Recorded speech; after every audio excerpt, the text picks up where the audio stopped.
Olá pessoal, eu sou o Rodrigo e hoje nós vamos para a nossa 12ª aula sobre estatística descritiva. Bom, temos aí assuntos já estudados em aulas passadas.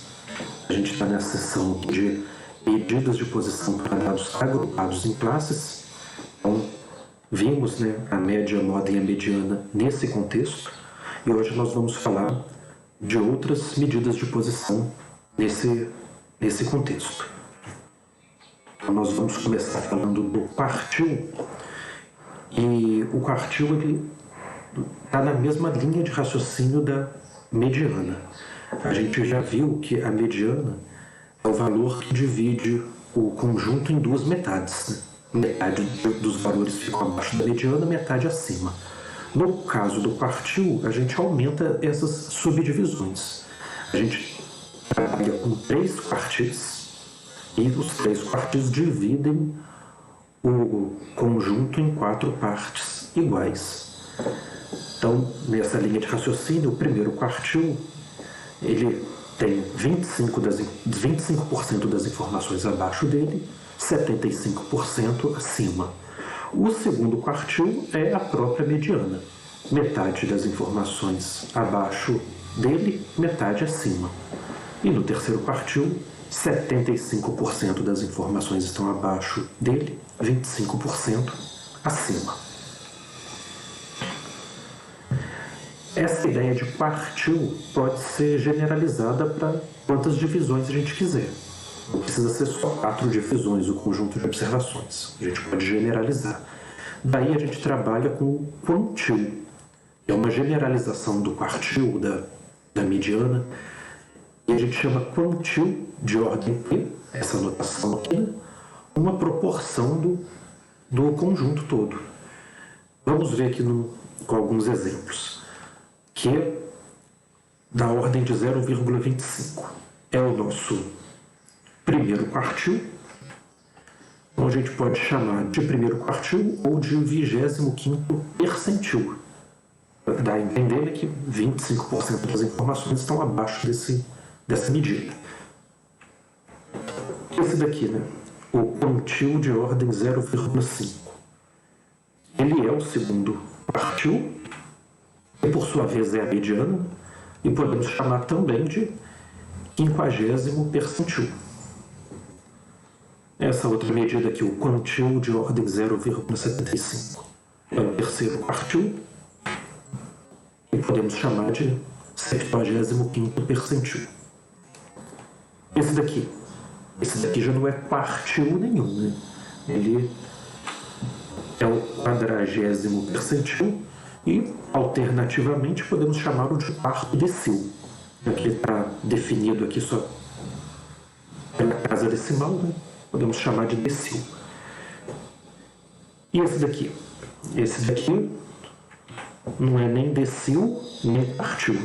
Ele só é definido por meio do percentil. Então são algumas variações aí, das subdivisões que a gente pode fazer num conjunto de observações.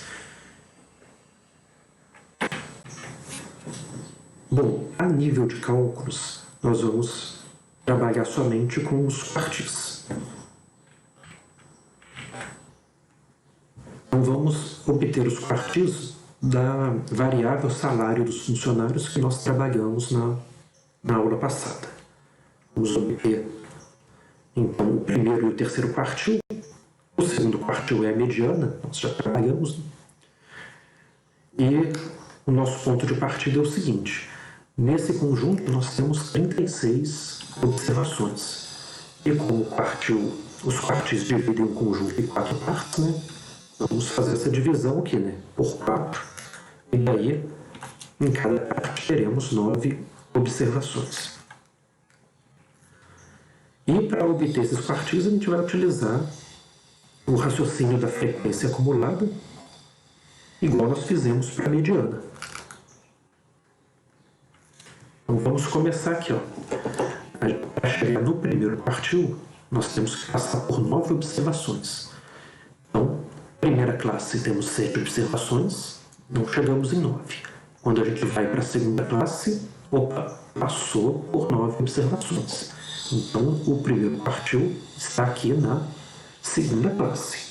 Já vou deixar apontado aqui, ó, em algum lugar. E quanto que ele vale? A gente vai fazer aquela mesma regra de 3 que nós fizemos para a mediana. Vejam que o comprimento da classe está para a frequência de observações da classe, assim como o comprimento da classe antes do quartil está para a quantidade de observações da classe antes do quartil. No nosso caso aqui, como é que foi? A gente tinha 7 observações da primeira classe, daí, para chegar em 9, faltavam 2 observações. Então, 2 aqui. Realizando os cálculos dessa regra de 3, chegaremos que o primeiro quartil vale 7,54. 54 dentro de uma dízima periódica. Bom, daí então, sendo esse o quartil, já vou deixar indicado aqui que essa região aqui compreende 25% das observações. E mais, na aula passada nós vimos que a mediana vale 10. Então, nessa outra região aqui,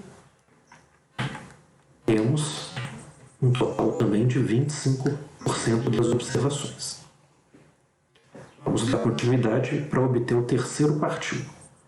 Então, para obter o terceiro quartil, temos que passar por 27 observações. Então, vamos ficar de olho nesse valor agora. Então, até o 18 não chegamos em 27, vamos para a terceira classe que ainda não chegamos. Quando chega aqui, passamos por 27. Então, vai ser nessa quarta classe que vai estar o terceiro quartil. Primeira, segunda, terceira, quarta classe. Vai ser aqui dentro. Então, já vou deixar indicado aqui. E vamos fazer aquela regra de 3 para obter o valor.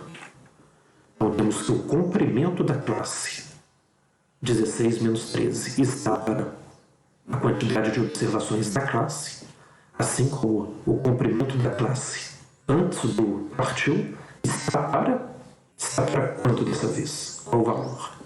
A gente tem que olhar aqui, né? A gente está querendo chegar em 27, né? Elementos. Até a classe anterior tínhamos 24. Daí de 24 para chegar em 27 são 3 elementos. Então, fazendo essa regra de 3, chegaremos em 14,5. Então, ilustrando aqui, da mediana até o terceiro quartil, temos também 25% das observações e, na região restante, 25% das observações. Aí notem, né, pessoal, que os comprimentos aqui, né, do primeiro, esse comprimento aqui é diferente desse, que é diferente desse, que é diferente desse, né? Os comprimentos, né, variam, né, ao longo do histograma. E outra observação é o seguinte: nessa divisão que nós fizemos aqui, deu o número inteiro. Se desse número decimal, não tem problema nenhum. O raciocínio se mantém o mesmo, né? Já que a gente está trabalhando aqui com proporções, né? Não tem problema se tivesse dado números decimais. Bom, a gente tem o seguinte, que uma variável ela pode se distribuir de forma simétrica ou assimétrica. Aí aqui a gente tem algumas curvas, né, que lembram os histogramas que estamos estudando ao longo dessas últimas aulas. Daí, por exemplo, quando a gente tem que a média, a mediana e a moda são iguais, a gente tem uma variável que se comporta de forma simétrica. A gente pode ter esses outros casos aqui, os casos assimétricos. Por exemplo, o exemplo que nós estamos estudando, né, da variável salário dos funcionários, a gente percebe que ela está se identificando com esse caso aqui, que nós chamamos de distribuição assimétrica à direita. Quando a distribuição tem essa característica, a gente tem que a sua moda é menor que a mediana, que é menor do que a média.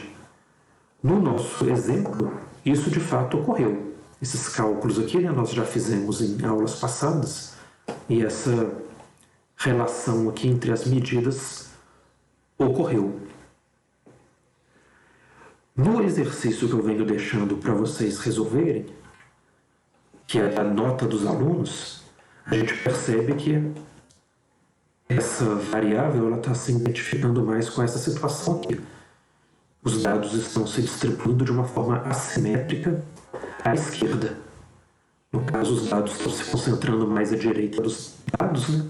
Mais à direita, e a gente tem uma cauda à esquerda. Então, esse nome aqui está mais associado à cauda que aparece, né, no histograma, né, nessa curva aqui. E para esse caso aqui, a gente tem essa relação.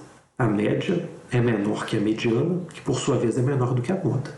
Então, esses valores aí, né, vocês já obtiveram quando vocês fizeram o exercício, e vocês podem ver que essa relação de fato ocorreu. E um ponto interessante é o seguinte, um ponto que nós já comentamos em aulas passadas, que a média ela é fortemente influenciada por valores extremos. Quando a gente vê essas figuras aqui, né, a região caudal representa valores extremos, que fogem, né, de um todo. E percebam que aqui a média está, né, sendo puxada, né, pelos valores extremos, mais do que a moda e a mediana. Igual aqui também. Aqui os valores extremos estão à esquerda e a média está sendo influenciada por eles, né? Mais do que a moda e a mediana. E vale ressaltar o seguinte, a moda, repare que a moda está sempre acompanhando, né, o ponto mais alto da curva. Lembrando que moda, né, ela representa, né, os valores de maior frequência. Bom, o histograma ele dá uma ideia para a gente, né, da simetria e assimetria da distribuição. Entretanto, é interessante a gente ter um coeficiente, né, ter um cálculo exato, né, que vai nos possibilitar chegar a essas conclusões. E para isso a gente utiliza o segundo coeficiente de Pearson. Essa expressão aqui, né, leva em consideração os quartis e a mediana, né, que é o segundo quartil, e por meio dele a gente pode fazer uma conclusão mais precisa. Daí, por exemplo, quando esse cálculo todo dá zero, concluímos que a distribuição é simétrica. Se o valor for positivo, assimétrica à direita. Se for negativo, assimétrica à esquerda. E mais, a gente pode fazer um estudo dos valores que a gente obtém. Se um valor em módulo estiver entre 0 e 0,2, é uma simetria fraca. E se for de 0,2 a 1, é uma distribuição assimétrica forte. Então, como exemplo, vamos classificar a simetria da distribuição dos salários dos funcionários. Então, aqui a expressão, e fazendo os cálculos aqui, né, entrando com os quartis, né, que já obtivemos anteriormente, a gente chega nesse valor, aqui com precisão de 4 casas decimais. Daí, o valor é positivo, então a simetria à direita. E notem que o valor foi superior a 0,2. Então, é uma simetria forte. Em conclusão, temos uma forte assimetria à direita. Vou deixar como exercício para vocês, né, trabalhar em cima da distribuição das notas dos alunos. Determinem, então, o primeiro e terceiro quartil, determinem o segundo coeficiente de Pearson e concluam, né, sobre a assimetria da distribuição. Vou deixar rapidinho aqui a resposta para vocês. Aí depois vocês conferem. Temos aí algumas referências bibliográficas e, por enquanto, é isso. Bons estudos para vocês e até a próxima.